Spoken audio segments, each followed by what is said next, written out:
Hockey, yeah. My favorite. It's Judd's Hockey Show. And welcome in to a pre-Thanksgiving Day edition of Judd's Hockey Show. Judd, Declan, and it is Wednesday, but because Thanksgiving is Thursday and things will slow down quite a bit, let's just change this to Judd's Hockey Show, Declan, Reckless Speculation Wednesday. Because we're about to, let's just say we're about to take one sentence of something and blow it up, because that's how we do things at Score North. Yep. That's Score North. So sometimes we even read tweets and then we get, oh, hey, Tyson Jost, that didn't actually happen. That was a misquote. And Mike here. Yeah, that's another story. Friend of the show.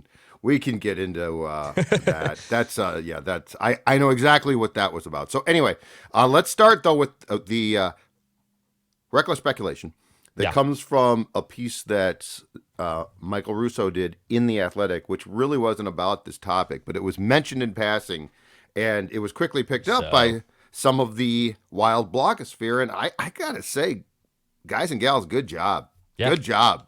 Good job, because we're going to do the exact same thing. I mean, we are not above jumping on the grenade. Reckless speculation. That is that. Reckless speculation. All right, so Tyson Jost is gone. Thankfully claimed by Buffalo, which really helped. So Buffalo claims him.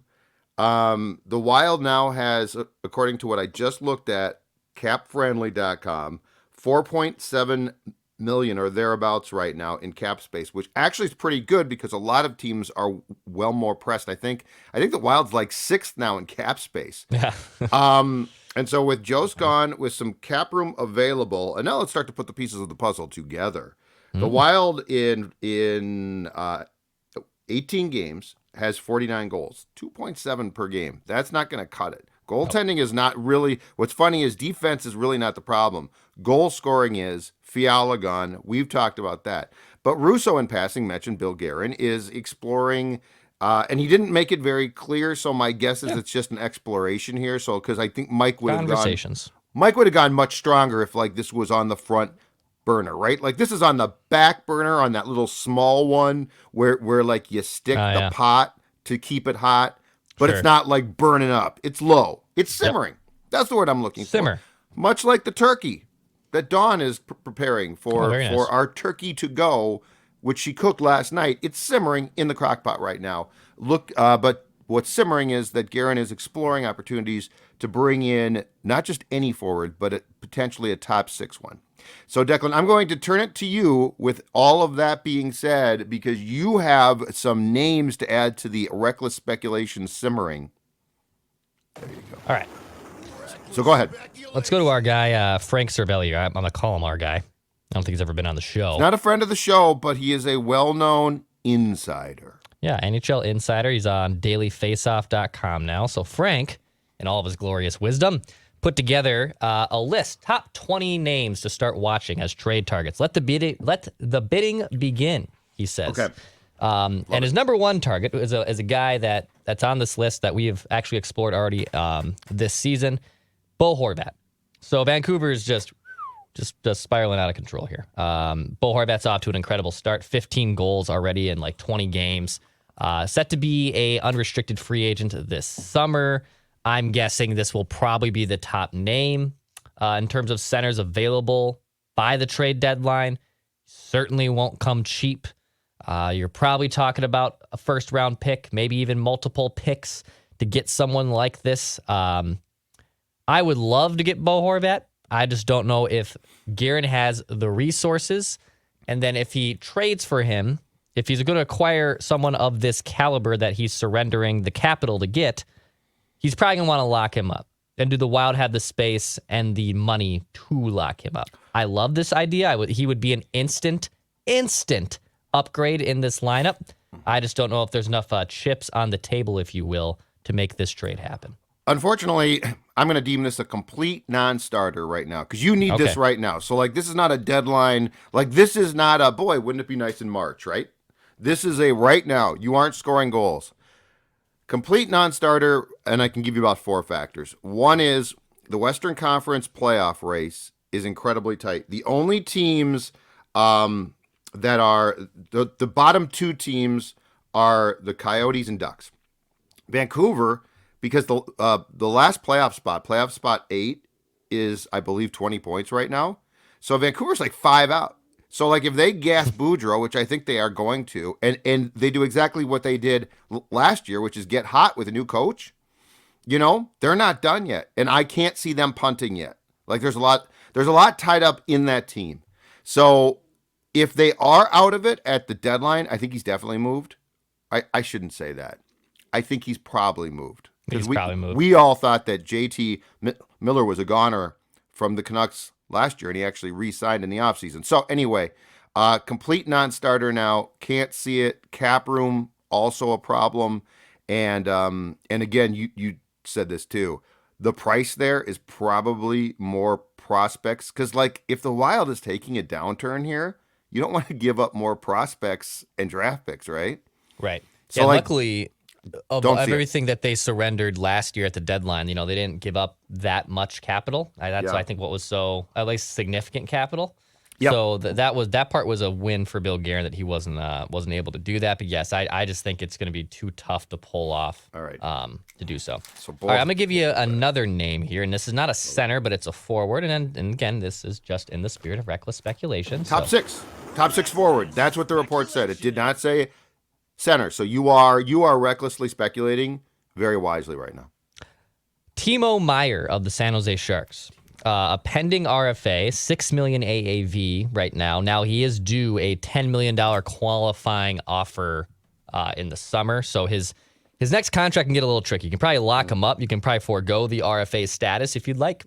Sign him to a long-term deal. You don't have to do a bridge deal. Bridge deal might help you, I guess, in the short term, but again, might be able to figure things out in the long term. He's a really good forward. He's young. He's still 26 years old. I like this fit. He would, Timo Meir, in my opinion, is on the same level of a Kevin Fiala guy, a guy who can get really hot, a guy who can drive offense, who can really take things over. What do you think about Timo Meir in San Jose?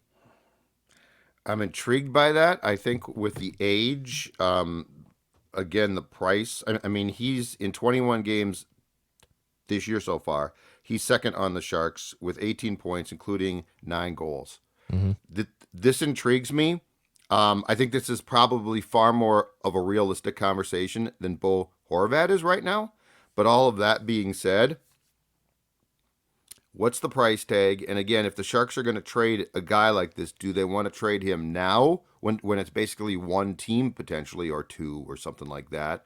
Or the deadline, because the Sharks, I don't think, are good enough to make a playoff run long term, and you could actually maximize this. That's what intrigues me, Dex, is when we're talking about a top 6 forward, if the guy is inevitably going to be traded, there's certainly a group where I think what we've learned is the team that's going to trade him eventually, if they do, is going to walk it up to the deadline, because that's where you get the bidding, right? So yes, but this intrigues me. I would declare the Horvat idea right now a complete non-starter. I think this at least has a few legs. Okay. Yeah, and also, the qualifying offer is a little weird because I believe if he accepts it, then you're on the hook for it. But he might deny it because then that means he can get a long-term deal with more long-term money if it's not $10 million per. And he's not going to get $10 million per in a long-term deal. Probably again, he's making 6 right now. So he's probably going to make somewhere between 6 and 7 between his next contract. So does he want that instead of accepting a $10 million qualifying offer? And that honestly could scare off teams in general. Because if the player accepts it, well, then that team is on the hook to paying a good but not great player $10 million per season, which is a lot of cash. That sounds like a problem. That does sound like there would need to be very clear clarification before you pulled the trigger on that, for sure. This next name's kind of interesting. So Antohny Duclair in Florida. So Duclair is still coming back from his injury. He had an Achilles injury, but he's set to return around Christmas.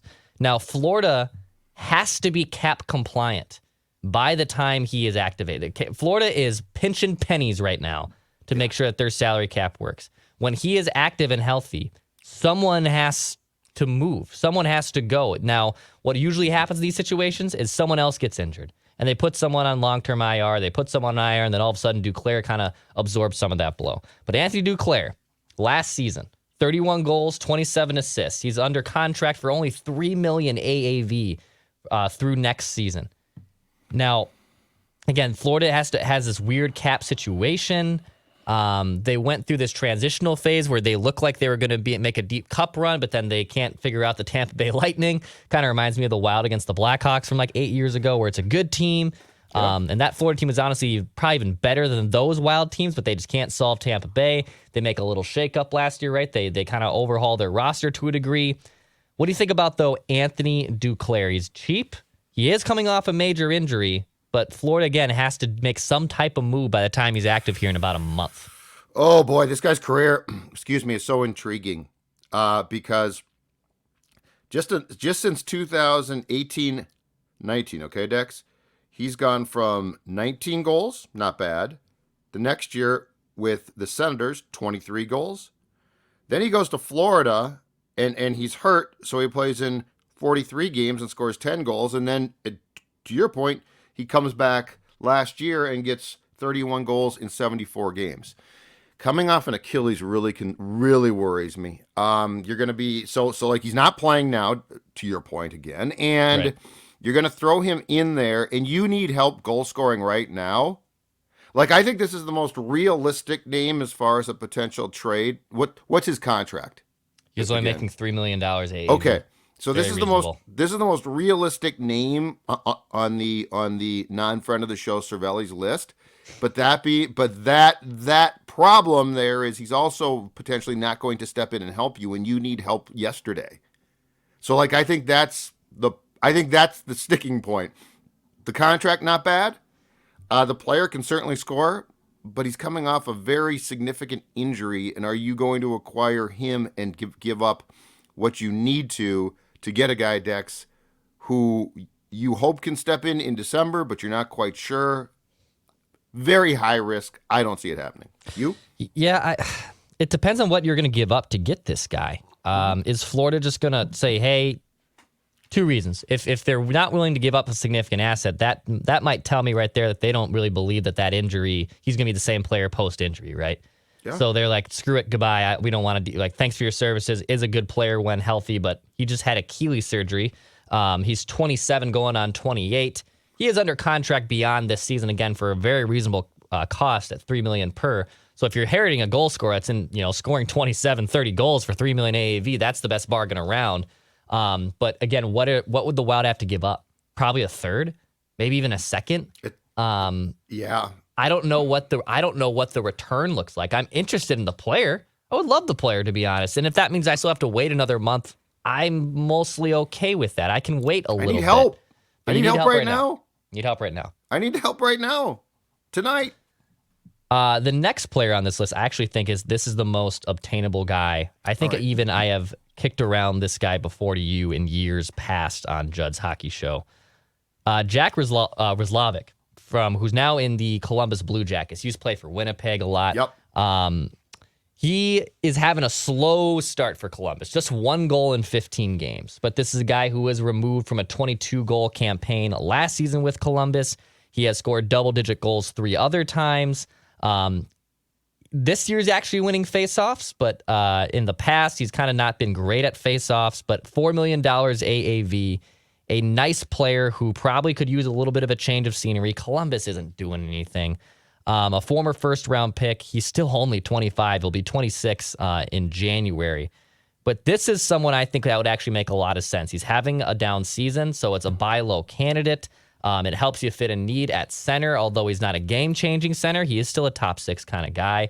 What do you think about Jack Roslovic in Columbus? Okay, yes, you're probably right.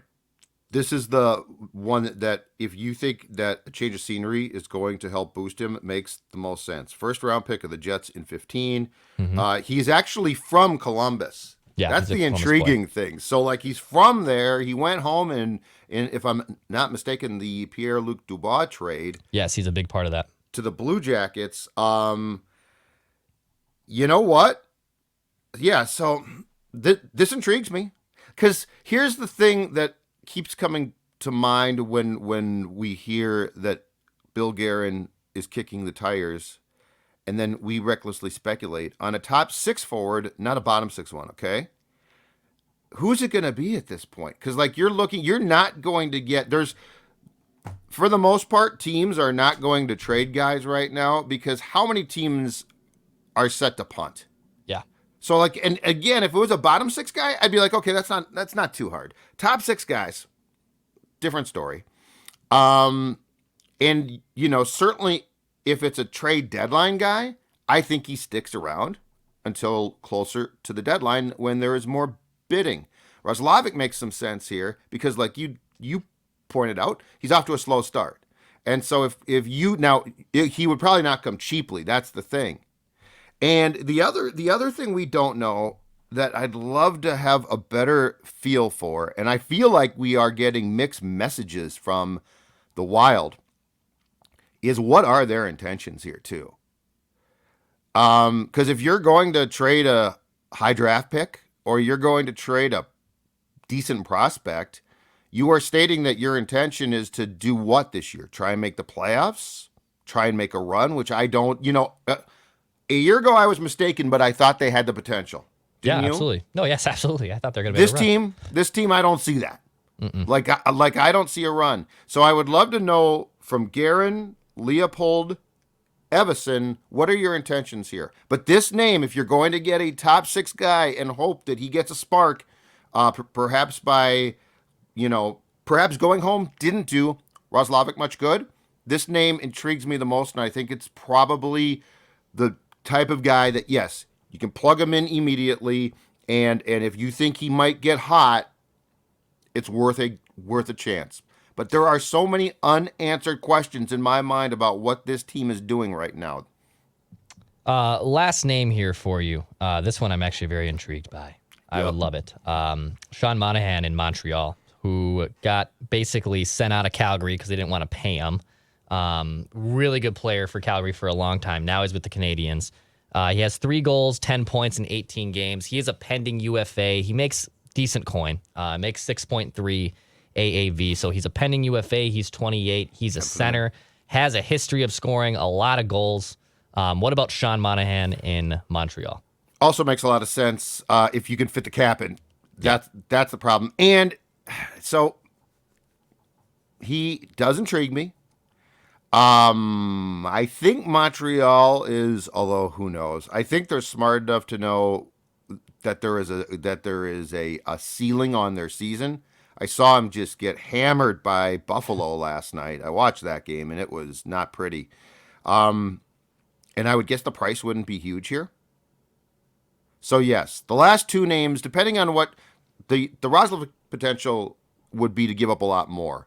This would be to give up, in my opinion, a draft pick or something like that. Yeah, he's trending to be a rental just because he's a UFA. Yeah. I don't think there's a big bidding war for him, though, at the deadline. So, like, I think if you offered up the right package, he could be pried away immediately. And if you do that, though, then your intention is we're better than, we've got more here to give. Right. But, when you're scoring 2.7 goals per game, Dex, yeah, I don't blame you for at least kicking the tires on some guys who could put the biscuit in the basket. No, absolutely. And these are the fun names to start with, right? Like it's early, to your point. We're still at Thanksgiving. We're still looking for that identity. We don't really know what team the Wild want to be. Stop believing that. I keep reading it. No, I don't blame you, but I keep reading the identity thing. Your identity is just suck at goal scoring. Yeah, like is that what you want it to be? And by the way, if you had listened to Judd's hockey show a year ago, I believe it was Declan Goff who kept saying, "I hate to say this, but regression's coming for guys." I did. I tried to tease you at it. Foligno, you did nothing but tell us that. I just try to get people on the scent a little bit more. Some people call me a clickbait artist, or you don't know what you're watching, but that is a difference. You are a clickbait artist. I think you know what you're watching, but you are a clickbait artist. Judd, before we get into some latest Wild news here, 2 things. I want to talk to you about my friends at Lake Ridge Liquors off 694 and Rice Street. Welcome aboard. 1,000 wine in stock, ton of craft beer selection, including a lot of Surly. So a lot of Surly beer selection there. It's great prices. It's locally owned and operated too by Minnesota sports fans. So when you maybe go to check out there, Maybe you can shoot the breeze about the Wild. Maybe you mention Judd's Hockey Show. And when you mention Judd's Hockey Show or Score North, when you sign up for their rewards program, they will comp you $5 on your next visit. What's more? What do you need more than life, Judd? You got your booze. You're talking some puck. You even get paid to be in there on your next visit. Those are all the 3 things I've always been looking for in life. You get paid. Yeah, you get paid. That's incredible. And to shoot the breeze with some great Wild talk at Lake Ridge Liquors, go check them out there in Vadnais Heights off 694 and Rice Street, Lake Ridge Liquors. And of course, Judd, you have a new friend on the show. You have a new bar that's just stumbling distance from the Zulgad estate. Where was Judd on Monday, and where will Judd plan to be to watch more Wild games this season? In fact, I will be there again next Monday night, too, for football. That would be Park Tavern in St. Louis Park. Actually, you know what? Very close to me, right here in the park. And I want to tell you right now about a Black Friday opportunity, but don't tell anybody else because Score North viewers and listeners, I'm going to clue you into a deal from Park Tavern, which is a great gift idea, or flat out could save you some hard-earned cash. All right, in front of me, I've got a Black Friday special offer Park Tavern card available only in person, and as you can see, it's available. The deal is 11 a.m. to 11 p.m.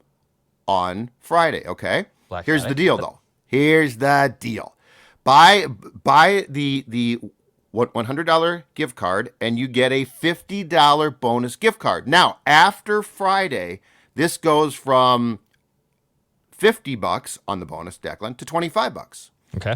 But it's available for the rest of December or until supplies last if you go in and say, I heard about this gift card on Score North. Judd's Hockey Show, Purple Daily, Mackie and Judd. I don't care. Just say the magic words, Score North. And this deal with the $50 bonus gift card is available through the end of December. Park Tavern, a great place to throw a party, a great place to watch a game, a great place to get good food and meet with friends right off of Louisiana Avenue South in St. Louis Park, Park Tavern. They've been around for 42 years. Check them out. Get the gift card. You must go in. But you know what?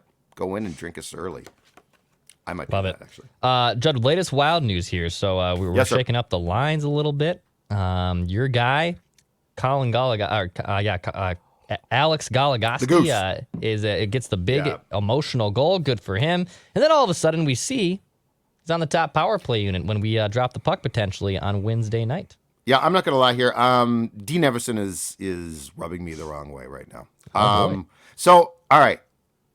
We're recording this on Wednesday morning. The Wild is going to play the Jets tonight at the X, and then they're going to play the Maple Leafs on Black Friday. And so what we saw is that the Goose has been put on the top power play. And yes, he had the emotional overtime goal in his 1,000th game on Saturday against the Hurricanes. Now, what we have seen is indications, and Dino would not reveal this for sure, that Calen Addison not only taken off the first power play, Declan, but also potentially scratched. Now, against Carolina, they played 7D, but they were down a forward. Right. So I just want to say this is a preemptive strike, okay? If Calen Addison is scratched, what are you doing? What are you doing? First of all, if anyone should be scratched, it's Dumba. Second of all, the Goligoski thing. God bless him. His parents were there, 1,000th game. But you hadn't played him in like 3 weeks, right? Mm-hmm. Okay. So you hadn't played him in 3 weeks. How he got on the ice in OT, 3-on-3 OT, is an act of God. And it's still it's why we love sports. But you're telling me that Calen Addison might sit now? Look at the stats. Look at the metrics. Calen Addison might not be Robert Gordon Orr, but he sure as hell doesn't deserve to sit. And you're developing. That's my question. What are your intentions here? Are you trying to develop players, or are you trying to milk old men for what they're worth before they're done playing? And the second point is Marco Rossi was scratched on Saturday to supposedly get right, okay? Right. Marco Rossi scratched to get right. And then Marco Rossi said yesterday, because there have been, I believe, Russo wrote that it looked, or he tweeted that it looked like there was a good chance he was going to get sent down to the Iowa Wild. Russo had tweeted that, and Rossi talked about, well, yeah, but I'd rather practice here, and I like being here. Yeah, everybody, get your act together. I agree. The whole thing's very strange. You know, Calen Addison has gotten off to a slower start. The last 11 games, just one assist. But like, is he on the trending? power play? But is he trending poorly? Like, is he a disaster? I don't think so. He's been playing about 17 minutes a night, so he's playing a good amount of minutes. A lot of that came early on, but even against Carolina, he barely played. I mean, he only played 7:34. So he basically got benched or barely used because of, yes, the situation of 7D, down a forward. It's strange. I would not want to. Awesome moment for Goligoski. I guess you could say that he earns a spot in the lineup for how he played, but I don't like it that it comes at the cost of a top prospect and a guy who in the first 8 games of the season and has been running your power play. I don't like that. I don't love that, and I don't think it's going to be a long-term thing for the Wild. I think the Goose maybe plays in 45 games this season at the max. It's probably even going to be under that. It feels like Dean, though, is desperately trying to spark things through veterans at times. Yep. And you know what? Here's something else. Just before we wrap up that pisses me off, okay? So Dean's guy, Freddie Gaudreau, was the first line guy, right? And they finally said, okay, that's not good. That's not a good idea. He is in no way, shape, or form a first line center.